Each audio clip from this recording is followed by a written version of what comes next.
2페이지 32페이지. 우리 도권사님 탄생된 초대교회 모습 읽어주실래요? 내가 진실로 너에게 이르노니 하늘의 밀이 땅에 떨어져 죽지 아니하면 하늘 그대로 있고 죽으면 많은 열매를 맺느니라. 예수님은 복음 사역이 자신의 죽음으로 끝나는 것이 아니라 새로운 국면에 접어들게 될 것을 아셨습니다. 성령의 도우심으로 더욱 복음이 확산되어 나갈 것을 아셨습니다. 그래서 내가 진실로 너에게 이르노니 나를 믿는 자는 나의 하는 일을 저도 할 것이요 또한 이보다 큰 것도 하리니 이는 내가 아버지께로 감이니라. 요한복음 14장 12절 하셨습니다. 이건 뭐고 이건 제이시 라일. 말하기를 영혼의 회개보다 더 큰 일이란 없다라고 하였습니다. 그러므로 예수님은 제자들에게 예루살렘을 떠나지 말고 아버지의 약속하신 것을 기다리라고 당부하신 것입니다. 이제 약속하신 대로 성령은 제자들에게 임하셨습니다. 제자들은 약속하신 권능을 받았습니다. 밖에 나가 담대히 복음을 전파하니 말씀을 듣는 사람들은 가슴이 찔려 우리가 어찌할꼬 합니다. 한 번에 3,000명씩이나 회개하고 세례를 받아 제자가 됩니다. 그러나 이것은 단순히 숫자의 부흥만 가져온 것은 아닙니다. 이 초대교회에 나타난 성령 충만한 교회의 모습은 우리가 바라는 이상적인 교회상이기도 합니다. 그래서 흔히 초대교회로 돌아가자고 외치기도 합니다. 탄생된 초대교회의 모습은 어떤가? 내가 진실로 너에게 이르노니 한 알에 밀이 땅에 떨어져 죽지 아니하면 한 알 그대로 있고 죽으면 많은 열매를 맺는다라고 말씀을 하고 있습니다. 한 알에 밀이 땅에 떨어져 죽어야 된다. 그럼 그 한 알, 이 한 알은 누굴까요? 나! 내가 죽어야 예수님이 살아 역사하냐. 알기는 잘 알다. 생각하지 말아라. 한 알은 나를 말합니다. 내가 한 알이 돼야 돼요. 나와 너. 한 알은 내가 돼야 된다. 너 말고 내가 돼야 돼. 한 알은 내가 돼야 된다. 그러면 내가 죽어야 된다 이 말이잖아요. 네. 내가 죽는다. 내가 죽는다는 것은 그건 뭘 말할까? 죽는다는 것은 내 주장. 한 알의 밀이 땅에 떨어져 죽지 아니하면 한 알 그대로 있지만 죽으면 많은 열매를 맺는다. 그래서 이 한 알 내가 죽었을 때 많은 열매를 맺는데 그럼 열매를 맺으려면 내가 죽어야 돼. 그럼 이게 내가 죽는다는 것은 뭐가 죽어야 된다? 뭘 말하느냐? 내가 희생하고 예? 희생. 내가 희생하고 섬기고 봉사하는 것을 말해요. 내가 희생하고 내가 손에 좀 보고 내가 섬기고 실컷 하고 봉사하고. 내가 했다고 한 번 질러버리면 끝이지 뭐. 내가 했다 하면 안 되지. 봉사하고 하는 그것이 바로 내가 죽는 겁니다. 그러니까 내 생각을 죽이고 그렇게 해야 되겠죠. 그것이 내가 죽는 걸 말한다. 그러면은 내가 희생을 해야 되는데 그럼 희생은 무엇을 내가 희생을 해야 될까? 희생을 해야 된다는데 그럼 희생할 건 뭘 희생을 해야 될까? 어느 부분에서? 몸과 마음과 물질까지 희생을 해야 됩니다. 몸, 마음, 물질까지 희생해야 된다. 몸도 희생해야 되고 내 마음도 그리고 물질까지 희생할 수 있어야 된다. 그리고 그러면 봉사를 해야 돼. 봉사는 그럼 뭘까? 봉사는 아무런 대가가 없이 대가를 바라지 않는 조건으로 하는 것이 봉사입니다. 봉사는 아무런 대가가 없는 대가 받지 않는 조건 그것으로 하는 것이 봉사다. 내가 대가를 바라지 않는 거다. 대가 바라지 않는 것이 봉사다. 대가를 받으면 그거는 일이 되겠죠. 일. 대가를 받으면 일이 되는 거예요. 그러나 봉사는 대가를 받지 않는다. 조건 없이.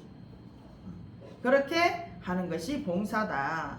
그런데 네. 어때요? 봉사를 하고 나서 사람들이 막 칭찬을 해요. 예. 그러면 기분이 어때요? 좋지요. 좋죠? 네. 그럼 그런데 그 하나님 칭찬 말씀 받는 게 옳을까 아닐까? 안 아니죠. 옳습니다. 하나님 받으셔야지. 그래서 봉사를 하고 나서는 칭찬 받으려고 하면 안 된다.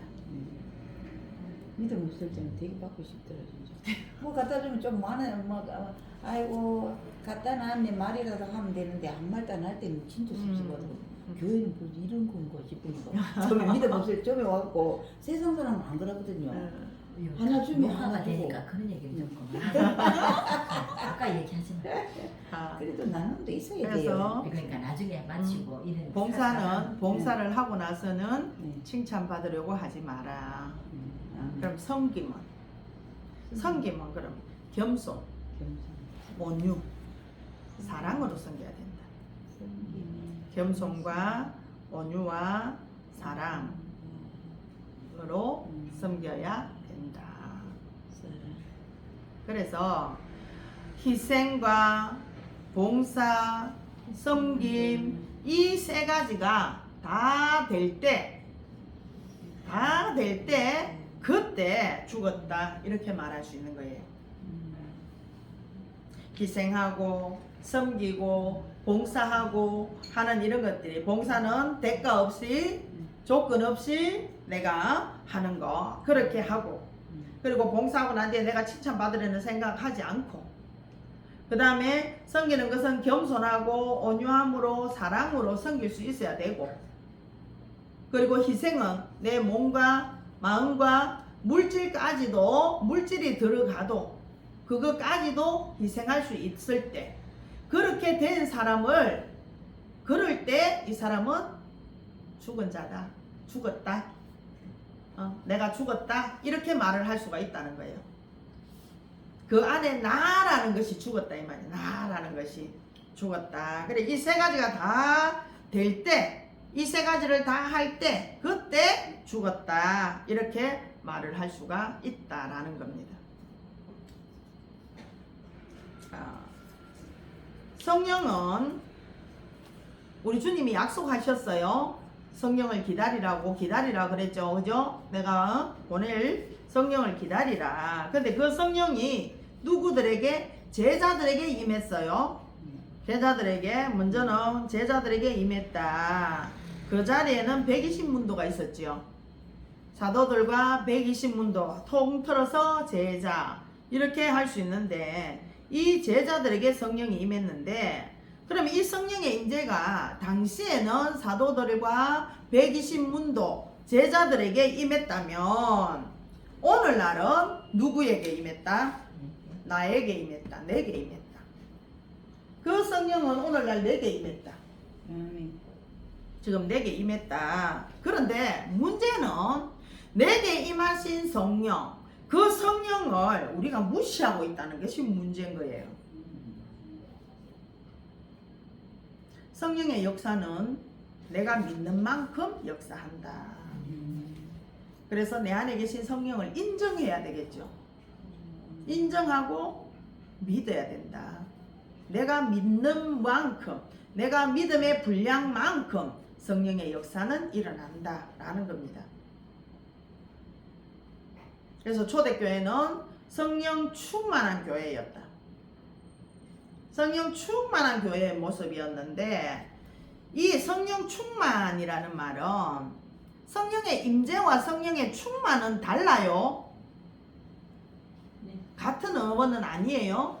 성령 임재는 이제 내게 임했어요. 내게 임했으면 이제 충만해야 된단 말이야.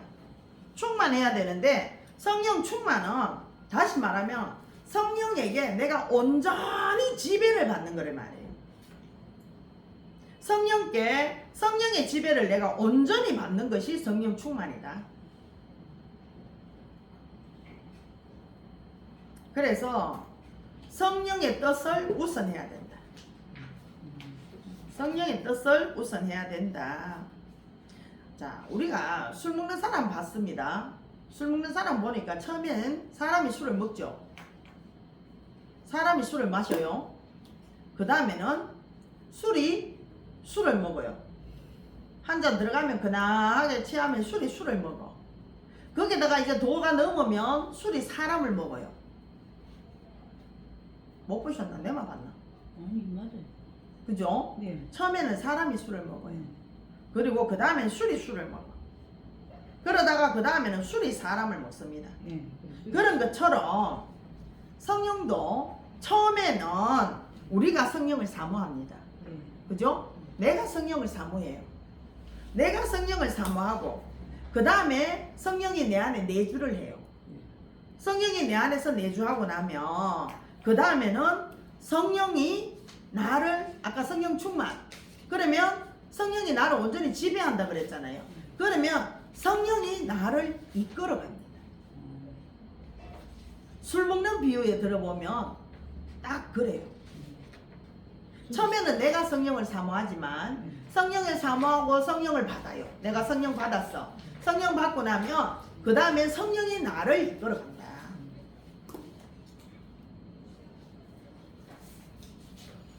내가 밭에다가 작은 묘목 하나를 좋은 묘목 하나를 심어놨어요. 묘목 하나를 심어놨는데 그 묘목나무 심어놓고 내가 심어놨는 그 묘목나무한테 매번 내가 물을 주고 가꾸고 그렇게 하다가 보면 처음에 심었는 것은 내가 묘목을 심어놨는데 심어놓고 그냥 버려두는 것이 아니라 거기에다가 물을 주고 묘목을 가꿔요. 그래 가꾸다 보면 그 묘목이 나중에 큰 나무가 돼. 큰 나무가 되면 그 어느새 그 나무 그늘 아래 내가 거기서 쉬죠. 네. 그죠? 그러면 우리가 여기서 봤을 때 그 묘목은 누굴까? 나예요. 묘목. 네. 그 묘목은 내가 심은 묘목. 네. 예수예요. 말씀. 아 예수. 복음. 말씀의 씨앗을 내게 심겼어. 아. 말씀을 내 안에 심어. 예. 심어 놓으면 그 말씀을 자꾸 묵상하고 말씀을 나를 자라게 하죠. 네. 그렇게 말씀이 자라서 그것이 큰 믿음이 돼서 내가. 그러면 어때요? 그 믿음의 그늘 아래 말씀을 믿는 그 믿음의 그늘 아래 내가 그 안에서 쉬는 거예요. 그 말씀이 예수죠.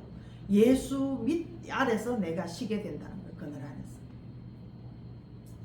그렇게 쉬게 된다. 그래서 우리는 항상 성령 충만을 해야 된다. 성령 충만해야 된다. 자, 밑에 초대교회 모습 첫 번째. 초대교회 모습. 열심히 모여 배우는 교회였다. 초대교회 모습은 봅니다. 저희가 사도의 가르침을 받아 날마다 성령이 성전에 모이기를 힘쓰고 이처럼 예루살렘 교회는 열심히 모여 배우는 교회였습니다. 사도들은 열심히 가르치고 성도들은 꾸준히 배우는 교회였습니다. 아이들이 먹지 않으면 자라지 않는 것처럼 성도들 역시 배움이 없이는 성장할 수 없습니다. 키가 크는 아이들을 보세요. 먹고 또 먹습니다. 밥을 먹는지 먹은지 먹은 못 하났어요. 먹은지 먹은지 한인데 안도 아니고 한 시간도 채 안 되어서 뭐 먹을 것이 없나 하고 냉장고를 열어봅니다. 그러므로 목사나 교사들은 열심히 가르쳐야 합니다. 에스라는 여호와의 율법을 연구하여 준행하며 율례와 규례를 이스라엘에 가르치기로 결심하였더라. 스가랴 7장 1절라고 하였습니다. 잘 가르치는 교사는 꾸준히 연구합니다. 말씀을 연구할 뿐 아니라 어떻게 하면 좀 더 잘 가르칠 수 있을까 하고 방법을 연구합니다. 항상 배우는 사람만이 남을 가르칠 수 있습니다. 잘 가르치는 교사는 실천하고 가르칩니다. 바울은 고린도 교회에 말하기를 내가 그리스도를 본받는 자 된 것 같이 너희는 나를 본받는 자가 되라. 고린도전서 11장 1절 하였습니다. 얼마나 힘이 있는 말입니까? 서기관이나 바리새인들 같이 사람들에게 가르치기만 하고 본을 보이지 못하는 교사 되어서는 안 됩니다. 그리고 성도들은 목사나 교사가 잘 있도록 도와주고 꾸준히 배우는 자세를 가져야 합니다. 네, 자 아이들이 자랄 때 보면 한참 클 때, 한참 아이들이 갑자기 막 쑥쑥 이렇게 클 때 보면 많이 크는 아이들은 먹는 것도 잘 먹어요. 먹는 것도 잘 먹고 금방 먹고 돌아서면 배고프다 또 냉장고 문이 진짜 불이 나도록 열었다가 닫았다가 하면서 그런 것을 볼 수가 있습니다. 그러면 그렇게 먹고 배가 빵빵하게 이렇게 있다가 네. 그것이 키가 클 때 쑥쑥 이렇게 우후죽순처럼 큽니다. 그렇더라고. 그 아이 크는 아이들 그렇게 크거든요. 네. 그런데 안 먹는 아이들은 키도 안 커요.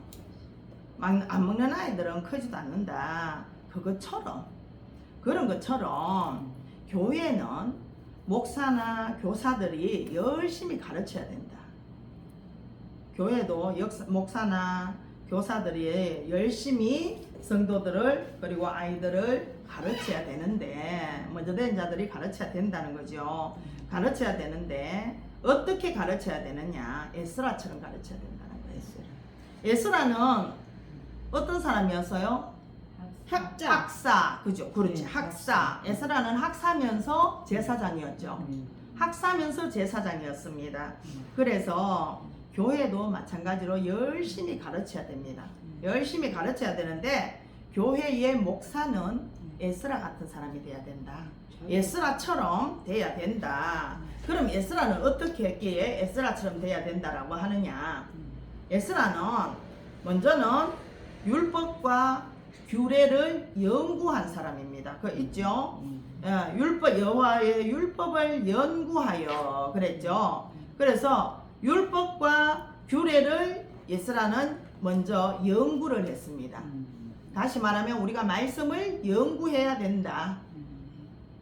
그리고 그 연구한 율법과 규례를 몸소 에스라는 준행했습니다.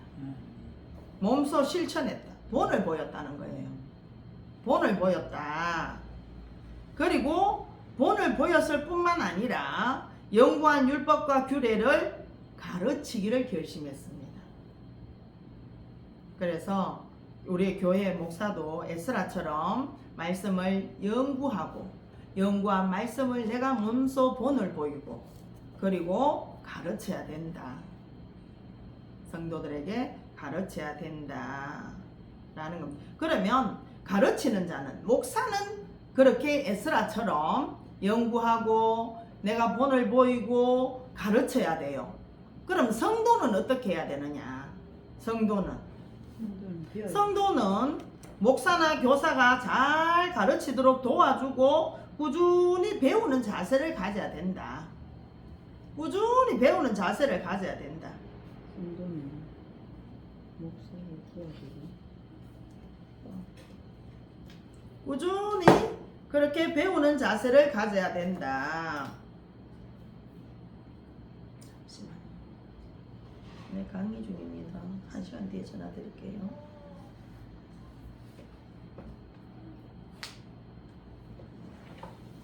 그래서 목사는 잘 가르치고 연구하고 본을 보이고 하고 성도는 그렇게 이제 목사가 가르치는 것을 잘 가르칠 수 있도록 도와주고 꾸준히 배우는 자세를 가져야 된다. 그러면 어떻게 하는 것이 성도가 잘 가르칠 수 있도록 도와드리는 것일까? 목회자를 도와드리는 것일까? 이제 지금부터 한번 볼게요. 자, 첫째 33페이지에 첫째 있죠? 중간에 첫째 가르치는 분을 위해 기도하는 것입니다. 사도 바울은 에베소 교회에 편지하면서 또 나를 위하여 구할 것은 내게 말씀을 주사 나로 입을 벌려 복음의 비밀을 담대히 알리게 하옵소서 할 것이니 라고 하였습니다. 네, 첫째는 어떻게 하라고요? 가르치는 분을 위해서 기도해야 된다. 가르치는 분을 위해서 기도해야 된다. 어떻게 기도를 해야 되느냐? 진리의 말씀을 가감없이 내게 가르치는 자 되게 해달라고 기도해야 돼요. 진리의 말씀을 더하지도 빼지도 말고 가감없이 내게 우리들에게 가르치는 자 되게 해주세요. 가르치는 분을 위해서 그렇게 기도를 해야 된다라는 겁니다. 사도 바울은 나를 위하여 구할 것은 내게 말씀을 주사 나로 입을 벌려 복음의 비밀을 담대히 알리게 하옵소서 이렇게 기도해달라 했잖아요. 그것처럼 우리도 이제 가르치는 분을 위해서 기도할 때는 진리의 말씀을 가감없이 내게 가르치는 자 되게 해주세요. 그렇게 기도해야 된다는 거예요. 그럼 두 번째, 둘째, 착하고 좋은 마음으로 말씀을 받아야 합니다. 이것이 곧 좋은 땅에 떨어진 씨입니다. 이런 마음으로 말씀을 받아들이며 100배, 60배, 30배 열매가 맺게 됩니다. 예, 어떤 마음으로? 좋은 착하고 마음, 좋은 마음으로 말씀을 받아야 된다. 그래서 누가복음 8장 15절에 보면 네 가지 밭의 비유가 나오죠. 예. 이 누가복음 8장 15절은 이 네 가지 밭 비유 중에서 지금 좋은 땅을 얘기하는 거거든요. 예. 그러면 그 네 가지 밭 어떤 밭이 있었죠? 가시밭, 돌짝밭, 돌짝밭, 뭐 가시덤불, 돌짝밭, 또 좋은 땅, 오토밭. 뭐 보시오. 세 개밖에 없네. 하나는 가시밭, 돌짝밭. 길가봐. 맞네, 가시다. 그렇죠. 땅. 그 중에 착하고 좋은 마음으로 말씀을 받아 좋은 마음으로 말씀을 받아야 된다. 좋은 밭을 말하는 거겠죠. 옥토밭. 이 옥토밭이 돼야 된다. 그랬을 때에 좋은 마음으로 옥토밭이 된 상태에서 말씀을 받아야 30배, 60배, 100배 열매를 맺게 되는데 그러면 이 좋은 밭, 좋은 땅은 어떤 땅이 좋은 땅일까? 좋은 땅은 첫 번째 돌이 없어야 됩니다. 돌이 없어야 된다. 다시 말하면 돌이 뭘까요?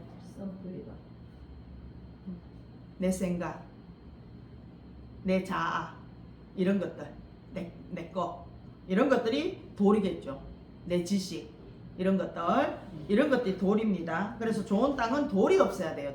두 번째는 흑살이 부드러워야 됩니다. 흑살이 뭔지 아세요? 흑살? 살이 포실포실해야지. 그렇죠. 흙이 보들보들해야 돼. 그 흙의 입자, 그것들이 보들보들한 건 흑살, 그거를 흑살이라, 흙의 입자를 흑살이라 그래요. 그래서 흑살이 부드러워야 된다. 촉촉. 보들보들해야 된다. 부드러워야 된다. 그 말이죠. 다시 말하면 이거는 말씀을 받아들이는 자세를 얘기하는 거예요. 마음의 자세, 말씀을 받아들이는 자세가 부드러워야 된다. 그리고 세 번째는 좋은 땅은 습기가 있어야 돼요. 물기가 있어야 됩니다. 먼저는 돌이 없어야 되고, 두 번째는 흑살이 부드러워야 되고, 흑살이 부드러운데 물기가 없으면 안 돼요. 물기가 있어야 씨앗을 뿌렸을 때 습기를 머금고 그 습기를 통해서 싹이 나잖아요. 네. 그것처럼 그렇게 물기가 있어야 된다. 다시 말하면 성령의 역사를 사모해야 된다는 거예요.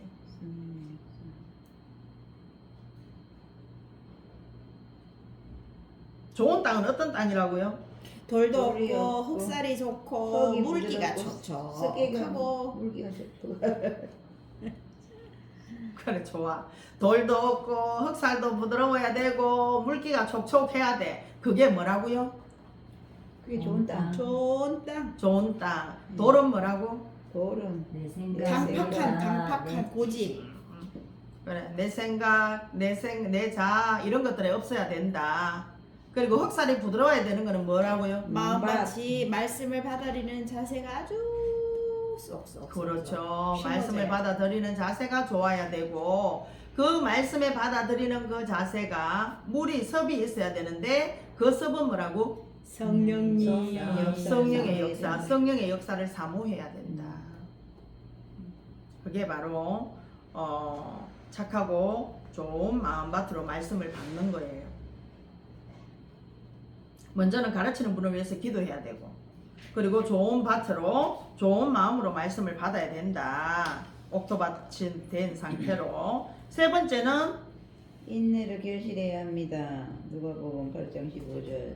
어떤 사람들은 말씀을 들을 때는 아멘 아멘 하며 기쁨으로 열심히 듣는데 한 번, 두 번 실천하다가 그만 힘들다고 포기하고 맙니다. 마치 바위에 뿌려진 씨앗처럼 말입니다. 인내로 결실해야 된다. 말씀을 듣고 그 말씀을 인내로 결실해야 된다. 다시 말하면 오래 참고 기다려야 된다. 그래서 야고보 5장 7절을 한번 보실래요? 야고보 5장 7절.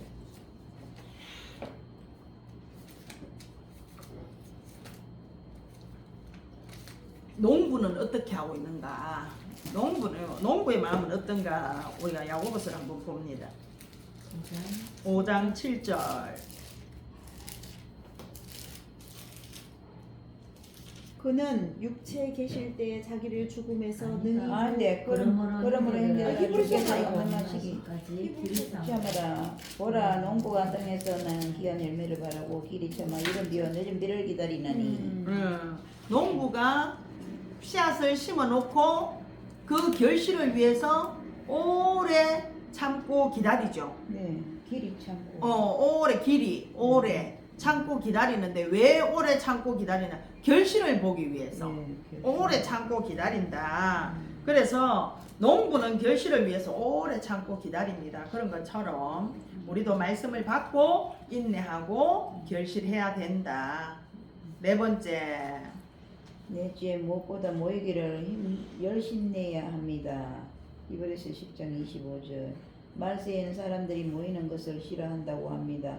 그러나 우리는 이 나쁜 습관에 물들지 말고 서로 권면하여 열심히 모이는 좋은 습관을 길러야 합니다. 믿음은 들음에서 나기 때문입니다. 네.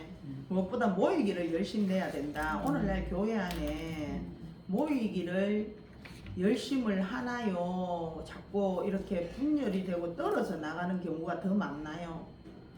옛날에는 교회 안에서 하나가 되고 모이는 것이 참 잘 됐었어요. 그런데 그 초대교회 같은 경우에는 모이기를 힘썼다 그랬잖아요. 모이기를 힘썼는데 우리는 오늘날에는 보면 유튜브 문화라든가 그런 것들로 인해서 정말 모이기를 힘쓰는 것이 아니라 오히려 제각각의 생활 그렇게 하는 생활들이 너무나 많아요. 신앙생활을 유튜브로 예배드린다 뭐 그렇게 하는 그런 생활들이 너무 많은데 그런데 우리는 모이기를 힘써야 된다. 교회 안에 모이기를 힘써야 되는데 그러면은 이 모이기를 위해서는 내가 뭘 해야 되느냐?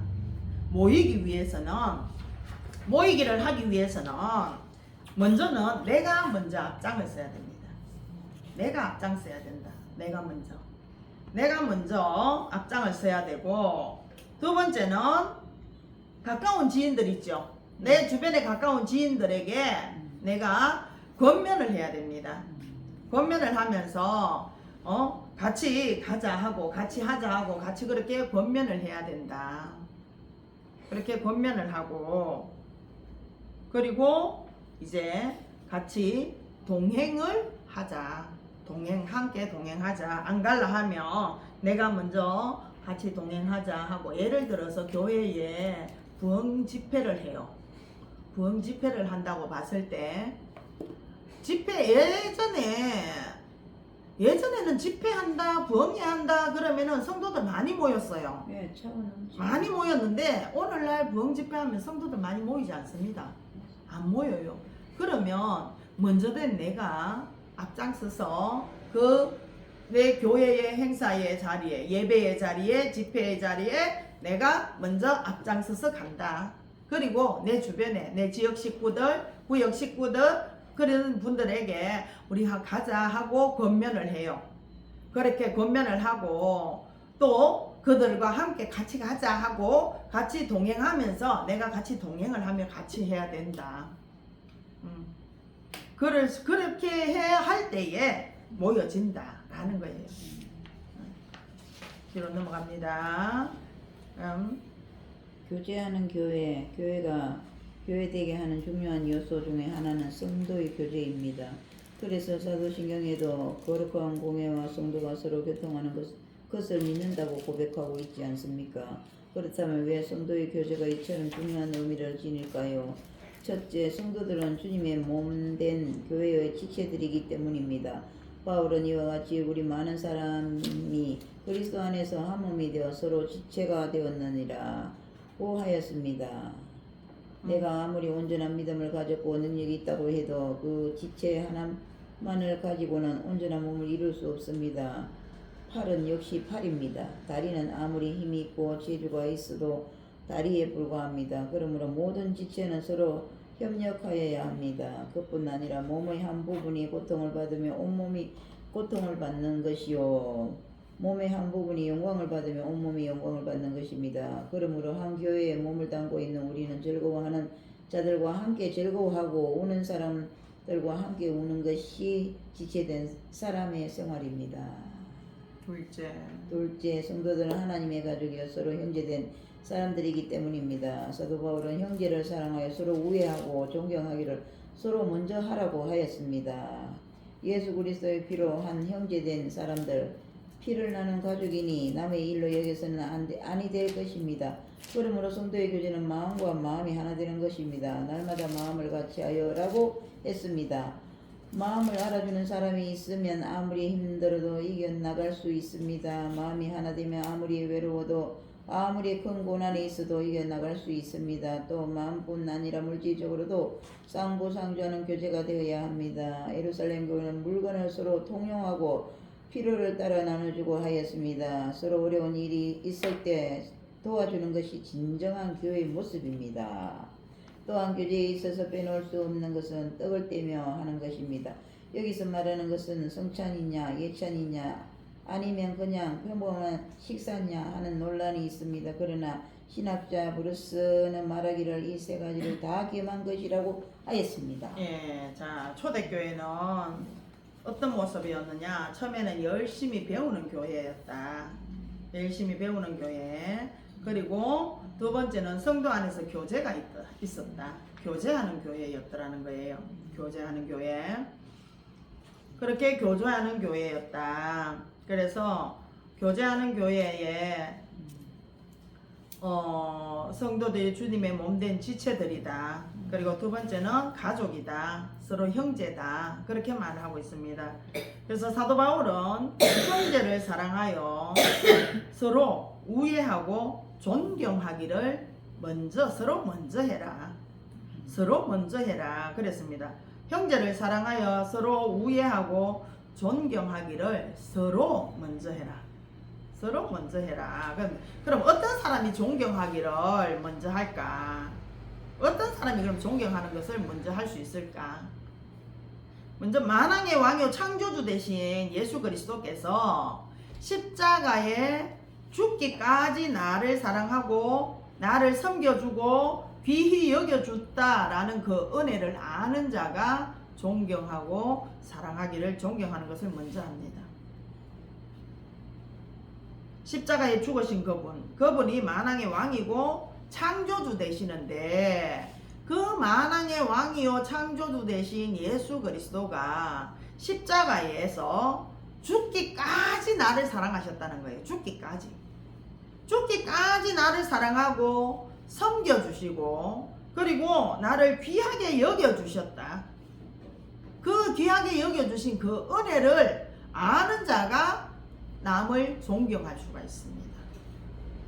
다시 해보세요. 십자가에 죽으시고 십자가에 죽기까지 나를 사랑하셨죠.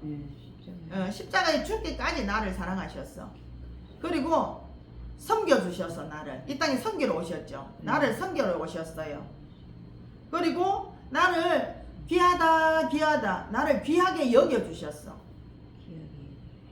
그 은혜를 아는 자, 은혜를 아는 자가 남을 먼저 존경할 수 있다. 그래서 이것을 깨달는 목사, 이 사실을 먼저 깨달는 목사는 먼저 성도들에게 몸과 입술로 가르칩니다. 다시 말하면 몸으로 성도들을 섬기고 존경하고, 다시 말하면 섬기고 이 말이에요. 섬기고, 그리고 몸으로 먼저 섬기고 뭘로? 입술로 가르칩니다.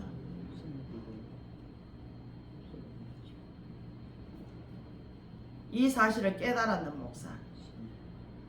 깨달았는 목사는 먼저 성도들에게 당신이 먼저 그들에게 몸과 입술로 가르치는데, 다시 다른 말로 말하면 몸으로 성도들을 섬기고 입술로 가르친다. 가르친다. 그리고 사도 바울은 우애하고 존경하기를 서로 먼저 해라. 그리고 그렇게 말했어요. 그리고 마음뿐 아니라 물질로도 상부상조하라. 물질로도 상부상조하는 그런 교제가 있어야 된다. 교회에는 그런 교제는 마음만 하고 서로 존경하는 것만 하는 것이 아니라 물질로도 그렇게 교제가 있어야 된다. 상부상조해야 된다 이 말이죠. 상부상조해야 된다. 이 무슨 말이냐면 물질로 하는 상부상조. 이 물질로 상부상조하는 그 교제는 갈라디아 6장 10절에 보면, 갈라디아 6장 10절에 보면은 그 물질로 돕는 거는 믿음의 가정들에게 먼저 하라 그랬습니다. 믿음의 가정들에게. 그래서 교회 안에 그 서로 상부상조하는 그것은 세상 사람들, 바깥 사람들에게도 그렇게 물질로 돕고 해야 되는데, 먼저는 교회 안에 지체들에게 먼저, 믿음의 가정들에게 먼저 상부상조해야 된다. 서로의 필요를 채우고 나누고 해야 된다 라는 겁니다. 그리고 교제 중에서도 이제 교회 안에 교제에서 빼놓을 수 없는 게 떡을 떼는 거다. 떡을 떼는 거. 떡을 떼며 그랬죠. 빼놓을 수 없는 것은 떡을 떼며 하는 것이다. 이 떡을 뗀다는 것은 양식을 말하겠죠. 양식을 말하는데, 그 당시에는 육의 양식을 얘기했을 거예요. 그 당시에는. 그러나 우리는 지금 이 떡을 떼며라고 하는 것은 양식을 말하는 건 맞아요. 맞는데 이 양식에는 두 가지의 양식이 있습니다. 영의 양식. 두 가지의 양식이 있는데, 첫 번째는 말씀. 다시 말해서 영혼의 양식이죠. 영혼의 양식. 두 번째는 그야말로 떡. 육의 양식입니다. 육의 양식. 육의 양식. 그래서 이 두 가지를 다 중요하게 여겨야 된다. 중요하게 다 여겨야 된다. 그렇지만 우선은 말씀이 우선이다. 우선시 해야 되는 것은 먼저 말씀이라는 거예요. 왜냐하면 영혼이 육체를 위해서 있는 것일까요? 육체가 영혼을 위해서 있는 것일까요? 육체가 영혼을 위해서 있습니다. 그렇습니다. 영혼이 육체를 위해서 있는 것이 아니라 육체가 영혼을 위해서 있는 거거든요. 그렇기 때문에 말씀을 우선해야 된다. 영혼의 양식을 우선해야 된다라는 겁니다.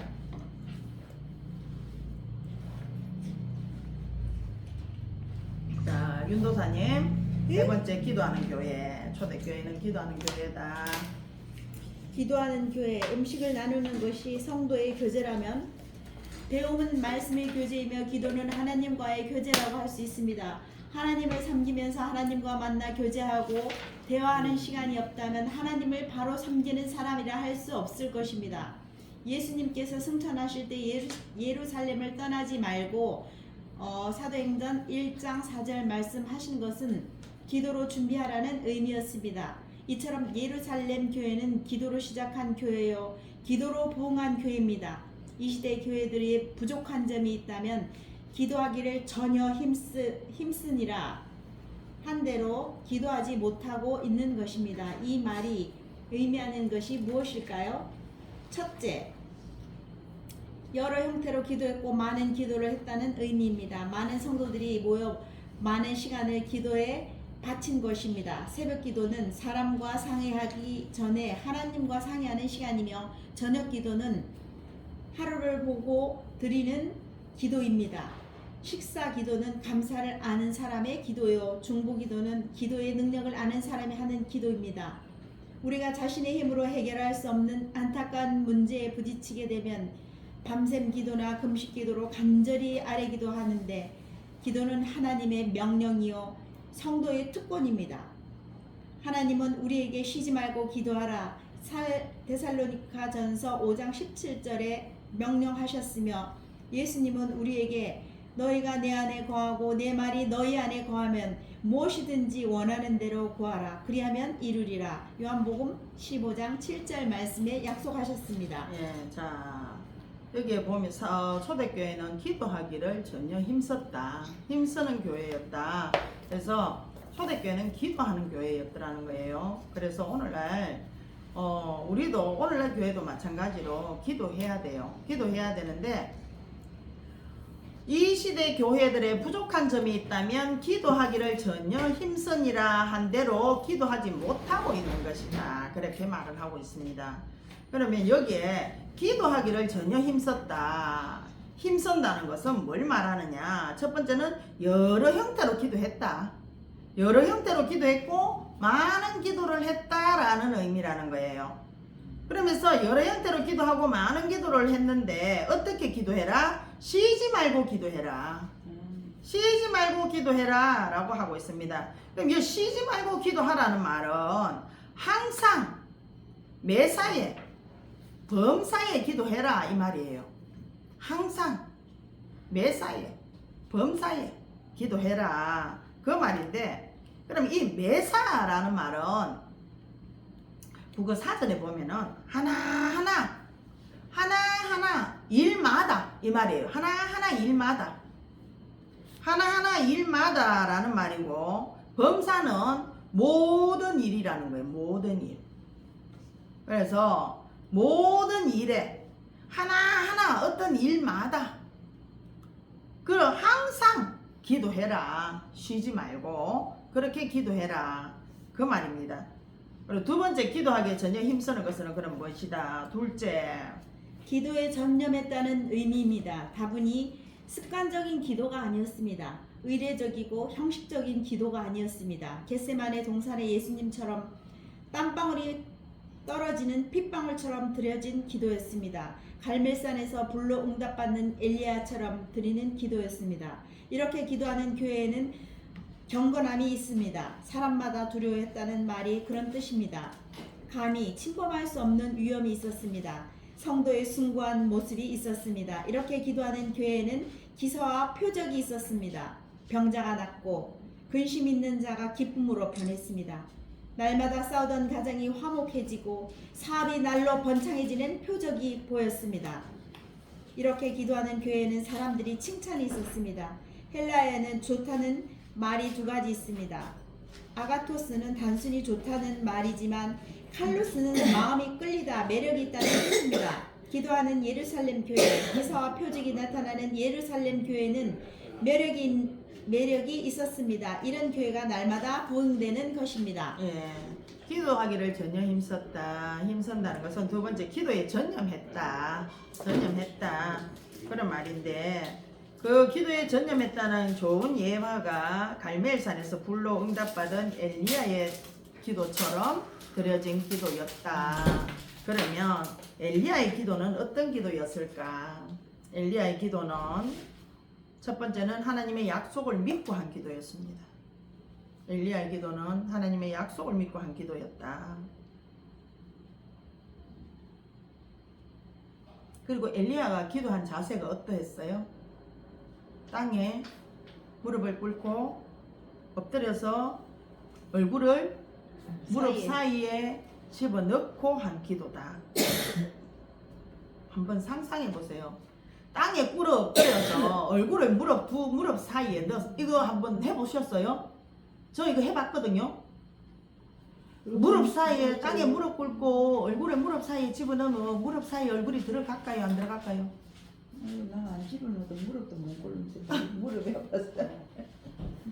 안 들어가요. 얼굴을 무릎 꿇고 얼굴을 두 무릎 사이에 넣으면 얼굴이 무릎 사이에 안 들어가요. 안 들어가는데 엘리야는 그렇게 기도를 했대요. 우리는 뱃살 때문에 안 들어가요. 뱃살 때문에. 뱃살 때문에 안 들어가요. 뱃살이 전혀 없어야 들어갑니다. 전혀 없어야. 그래서 어떤 목사님 그런 말씀을 하셨어요. 이거를 어떤 분도 해봤대요. 그런데 하니까 뱃살에 배가죽이 전혀 없어야 야 개치 배우면 들어가는데 그 말은 무슨 말이냐. 아마 뱃살이 없어지려면은 어떻게 할 때 뱃살이 없어질까? 육적 허기, 영적 허기까지 했을 때 빈 마음, 빈 그릇일 때 뭔가 들어오지 않겠어요? 비워야지. 육신적으로 뱃살이 없으려면 어떻게 할 때 뱃살이 금식해야지요. 금식했을 때 뱃살이 없어져요. 금식했을 때. 그래서 어떤 목사님은 그렇게 말을 하더라고요.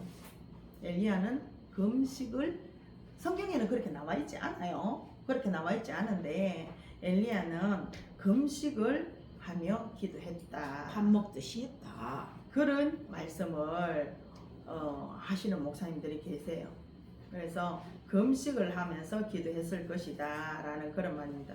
또 뱃살이 없다 라는 다른 의미는 또 무슨 말이냐 하면 내 정욕이 없다. 영적으로 내 정욕이 없다. 내 자아가 전혀 없는 상태.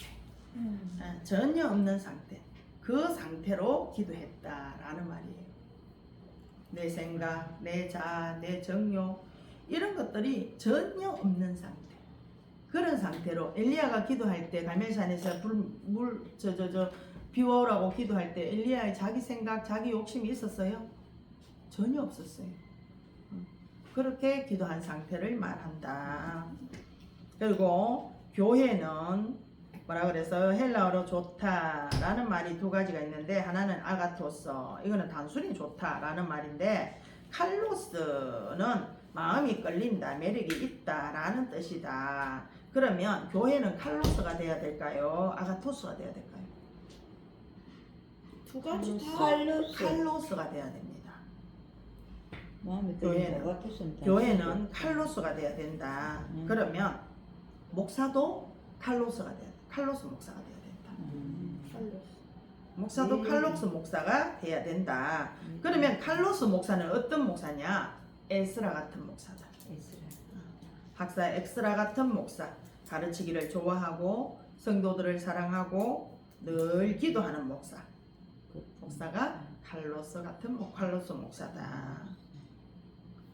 이런 칼로스 교회보다 먼저 칼로스 목사가 돼야 됩니다. 기도하기를 좋아하고 가르치기를 좋아하고 성도들을 사랑하는. 그래서 이런 칼로스 교회가 되기 이전에 먼저 칼로스 목사가 먼저 돼야 된다 라는 겁니다. 그래서 오늘은 여기까지 하도록 하겠습니다. 다음에는 이제 예루살렘 전도에 대해서 이제